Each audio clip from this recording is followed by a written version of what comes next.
Good morning students. Siddhi Hindi Vidyalaya के इस online classes में आपका फिर से एक बार हार्दिक स्वागत है।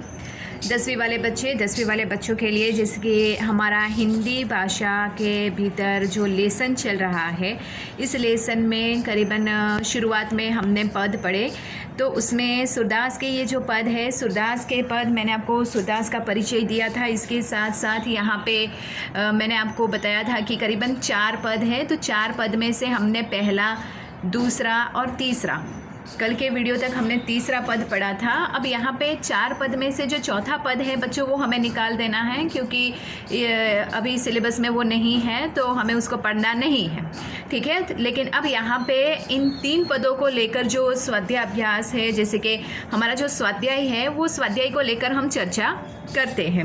अब यहाँ पे जो स्वाध्याय के लेकर जो प्रश्न है, उन प्रश्न को अभी सिर्फ हम चर्चा कर लेते हैं, लेकिन जब क्लास स्कूल पहले की तरह शुरू होगी, उस टाइम पे हम ये जो प्रश्नोत्तर है उसके ऊपर क्लास में ज़्यादा अच्छी तरीके से चर्चा विचारणा करेंगे, थोड़ी और ज़्यादा मेहनत करेंगे। लेकिन यहाँ पे उससे जो रिलेटेड जो प्रश्न है, जो प्रश्नोत्तर है, उसकी हम यहाँ पे चर्चा कर लेते हैं, जिसके ध्यान से सुनिएगा। पहला जैसे कि एक वाक्य के ही प्रश्न है। अब ये जैसे कि यहाँ पे गोपियों के द्वारा उद्धव को भाग्यवान कहने में क्या व्यंग्य निहित है। तो यहाँ पे गोपियों ने उद्धव को भाग्यवान क्यों कहा? क्योंकि इसके लिए उनको भाग्यवान कहा। क्योंकि तुम श्री कृष्ण के नज़दीक रहते हो, इसके लिए तुम भाग्यवान हो। ये प्रश्न का उत्तर कौन से पद में है? पहले पद में देखिएगा। वो तुरंत ही पहले ही पद में, वो पहली पंक्ति में कहते हैं कि भाई तुम तो बहुत ही भाग्यवान हो। क्योंकि तुम श्री कृष्ण के नज़दीक रहते हो, लेकिन फिर भी तुम उनके प्रेम से वंचित हो। अब यहाँ पे दूसरा प्रश्न है कि उद्धव के व्यवहार की तुलना किस से की गई है। अब श्री कृष्ण ने जो संदेश भेजा था, योग साधना का संदेश, ये गोपियाँ सुनती है और सुनकर तरह तरह की प्रतिक्रियाएं देती हैं। तो यहाँ पे पहले पद में मैं आपको याद दिला दूँ, पहले पद में वो कमल युक्त पत्ता है, उसके बाद वो तेल युक्त मटका है, ठीक है। तो वो उदाहरण इसमें आएंगे। उद्धव की तुलना वो उस प्रकार से करती है कि जैसे कि यहाँ पे कमल का पत्ता होता है, वो कमल का पत्ता पानी में रहकर भी पानी की बूंद को छू नहीं पाता है, बिल्कुल उसी प्रकार से यहाँ पे तेल युक्त मटका जो रहता है, ये मटका भी, उसके ऊपर भी पानी की बूंद नहीं आ पाती है। अब यहाँ पे तीसरा प्रश्न है, गोपियों ने किन किन उदाहरणों के माध्यम से उद्धव की उलाहना की है, ठीक है। अब ये जो तीसरा प्रश्न है कि गोपियों ने किन किन उदाहरण के माध्यम से उद्धव की उलाहना की है। तो यहाँ पे जैसे कि उलाहना करना यानी कि उनको तरह तरह के ये जो उदाहरण प्रस्तुत किए हैं, वो किस प्रकार से उनको ये बताया गया है, कौन कौन से उदाहरणों के द्वारा, कि भाई आप किस प्रकार से, हमारी जो भक्ति है वो तो आपसे भी ऊपर है। तो कौन कौन से उदाहरण? तो पहला उदाहरण ये है कि गोपियों ने अपने आप की तुलना वो कमल के पत्ते और तेल युक्त मटके के साथ की है, ठीक है।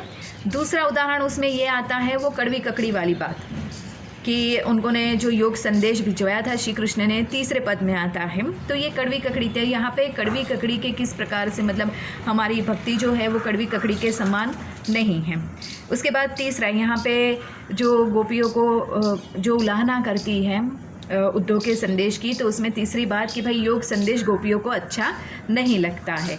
और चौथा जो है, वो उद्धव को पहले पद में नहीं कहती है कि तुम श्री कृष्ण के नज़दीक रहते हो, लेकिन फिर भी तुमने उनके प्रेम स्वरूप प्रेम नदी में, अर्थात स्नेह रूपी नदी में तुमने अपने पैर को भिगोया नहीं है, अर्थात अपने मन में श्री कृष्ण के प्रति जो प्रेम है उसको उत्पन्न किया नहीं है, ठीक है। तो यहाँ पे ये 4 उदाहरण यहाँ पे आते हैं। उसके बाद चौथा प्रश्न, उद्धव द्वारा दिए गए योग के संदेश ने गोपियों की विराग्नि में घी का काम कैसे किया है। तो यहाँ पे वो दूसरे पद में करीबन आता है, वो गोपियाँ कहती हैं ना कि उनके मन में बहुत सारी बातें उत्पन्न होती है, मन में ही सिमट जाती है। वो उद्धव से कहती है अपने मन की बात वो कहाँ जाकर कहे, किससे कहे, किस प्रकार से कहे। इसके साथ साथ यहाँ पे वो कहती है कि श्री कृष्ण के द्वारा जो ये योग का संदेश भेजा गया है, वो उनके लिए एक विरहाग्नि मतलब विरह रूपी अग्नि, तो श्री कृष्ण जब चले जाते हैं तो गोपियाँ जो है वो विरह रूपी अग्नि में जलती रहती हैं। तो उसके लिए यहाँ पे उन्होंने कहा है कि मतलब विरह अग्नि में घी का काम कैसे किया है। तो श्री कृष्ण ने उद्धव के हाथों जो योग संदेश भिजवाया है, ये योग संदेश से गोपियों को कोई लेना देना नहीं है। उनको ये योग संदेश किस प्रकार है, कैसा है, कहाँ शुरुआत हुई, उससे उनको कोई लेना देना नहीं है। सिर्फ गोपियाँ तो श्री कृष्ण के प्रति अपनी जो अनन्य भक्ति है, स्नेह है, लगाव है, उसको ही जानते हैं। अब आगे वाला जो प्रश्न है कि मर्यादा न लही के माध्यम से कौन कौन सी मर्यादा न रहने की बात की गई। मर्यादा यानी मैंने कल के वीडियो में बताया था, मर्यादा का मतलब होता है मर्यादा, ठीक है। तो गोपियाँ उसमें नहीं कहती है तीसरे पद में कि श्री कृष्ण ने मर्यादा नहीं रखी। कौन सी? तो गोपियाँ जब श्री कृष्ण के ऊपर उनकी रक्षा का दायित्व रखते हैं, वो बार बार उनकी पुकारते हैं, ये उनका उत्तरदायित्व है गोपियों की रक्षा करना। एक श्रेष्ठ राजा तब कहलाता है जब अपनी प्रजा की रक्षा करें।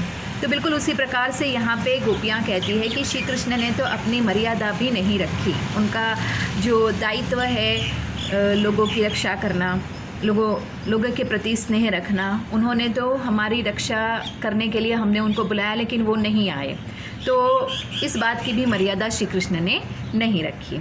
इसके बाद कृष्ण के प्रति अपनी अनन्य प्रेम को गोपियों ने किस प्रकार अभिव्यक्त किया है। तो यहाँ पे कृष्ण के प्रति गोपियों ने अपनी किस प्रकार से अपनी भक्ति को यहाँ पे व्यक्त किया है।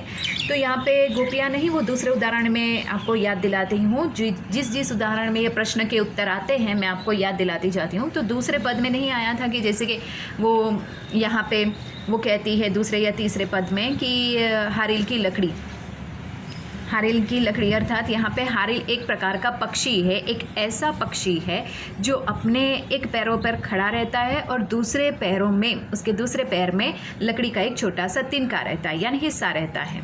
तो बिल्कुल उसी प्रकार से यहाँ पे उन्होंने गोपियों ने अपने अनन्य भक्ति श्री कृष्ण के प्रति उनकी जो भक्ति है उसके बारे में भी उन्होंने ऐसी ही बात की है कि हमारा जीवन भी हारिल की लकड़ी की तरह है कि हमने अपने जीवन को स्थिर भी रखा है, लेकिन इस स्थिर जीवन में भी हमने श्री कृष्ण के प्रति हमारी जो अनन्य भक्ति है वो हमने पकड़े हुए रखी है। अब यहाँ पे गोपियों ने उद्धव के योग संदेश की शिक्षा कैसे लोगों को देने की बात कही है। तो कल मैंने आपको बताया था आगे वाले वीडियो में कि जैसे कि गोपियों ने उद्धव से कहा ना कि आप ये जो योग संदेश लाए हैं श्री कृष्ण का, वो हमें नहीं दीजिए, ऐसे इंसान को दीजिए जो कैसे हो, चक्री के समान यानी जो चंचल हो, जिसका मन स्थिर ना हो, जो बार बार अपने मन से अपने बातों से मुँह कर जाते हैं। आप जाकर ऐसे व्यक्तियों को योग संदेश का ये जो बातें हैं वो बताइए, हमें बताने की ज़रूरत नहीं है।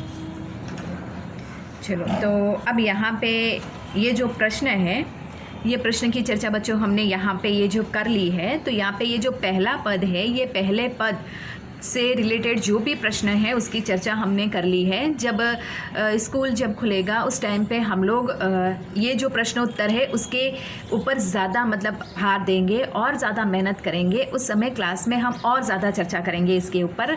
हो सकता है उस टाइम पे हम प्रश्नोत्तर चर्चा भी करेंगे, लिखवाएंगे भी, ठीक है। तो अभी आपको ये सब कुछ करने की ज़रूरत नहीं है, लेकिन यहाँ पे ये जो प्रश्नोत्तर है, ये प्रश्नोत्तर मैंने आपको इसके लिए बताए क्योंकि ये जो पद है हमारा, ये पहला काव्य है वो यहाँ पे ख़त्म होता है। अब यहाँ से हमारा दूसरा काव्य की शुरुआत होगी। अब यहाँ से मतलब कल जो वीडियो आएगा, कल के वीडियो में, नेक्स्ट वीडियो में हमारा ये जो होगा वो दूसरा लेसन होगा, दूसरा पद होगा। उसमें भी हमें कुछ ऐसा ही करना है जैसे कि कोई पूरा काव्य है, उसमें से 2 हिस्से जैसे हैं, उसमें से कुछ एक आध हिस्सा हमें लेना है, ऐसा कुछ है। तो कौन सा हिस्सा लेना है वो मैं कल आपको बता दूँगी, ठीक है। लेकिन यहाँ पे ये जो प्रश्नोत्तर है, ये प्रश्नोत्तर सिर्फ आपको ध्यान से सुनने हैं कि किस प्रकार से हमारा ये पद ख़त्म हो गया है। तो 4 पद में अभी वापस एक बार रिपीट कर रही हूँ बच्चों कि 4 पद में से हमें सिर्फ पहला, दूसरा और तीसरा ही पढ़ना है। चौथा पद हमें नहीं पढ़ना है, उसको निकाल देना है, ठीक है। Thank you.